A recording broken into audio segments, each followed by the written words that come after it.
So we now have our extrema for the function. The next thing we have to do is decide where the function is increasing or decreasing. Well, a function is increasing when its first derivative is positive, and it's decreasing when its first derivative is negative. Therefore, what we're going to do is test the regions between the three extrema that we found previously on the last screen. So if you've noticed, I've written down a number line and put those three values of x, 0.59, 2, and 3.41 on that number line. And I'm going to test y prime, our first derivative, at values in the four regions created. Now I've chosen the x values 0, 1, 3, and 4. You may choose slightly different values if you so choose.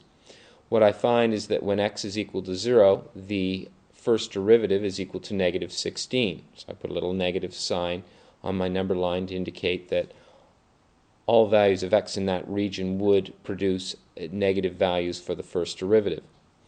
Test the next region. So I chose an x value of 1. I find the corresponding value for y prime is 4. So I put a positive on that region of the number line. When x is 3, my first derivative is negative 4. Put a negative in that region of the number line.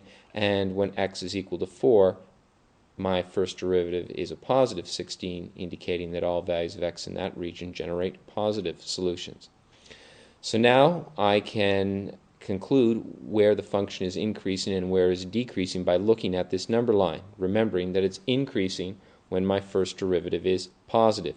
Therefore, it is increasing when my x values go from 0.59 to 2 in union with 3.41 to infinity, and the function is decreasing when my x values go from negative infinity to 0.59 in union with 2 to 3.41.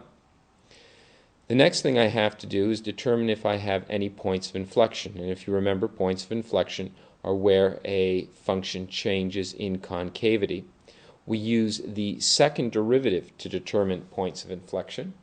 We must set that second derivative equal to 0, or in some cases find where the second derivative is undefined, which is not going to be the case with this particular polynomial function.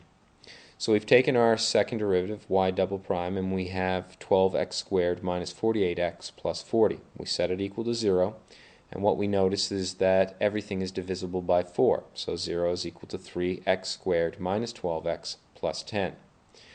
We solve this quadratic equation using our quadratic formula, and we obtain 1.18 and 2.82. Remember, these are the x coordinates for my points of inflection, but I need the corresponding y coordinates. So I substitute these x values back into our original quartic equation, or fourth degree polynomial, and I find that when x is equal to 1.18, my corresponding y is negative 2.24. When x is equal to 2.82, my corresponding y coordinate is negative 2.24.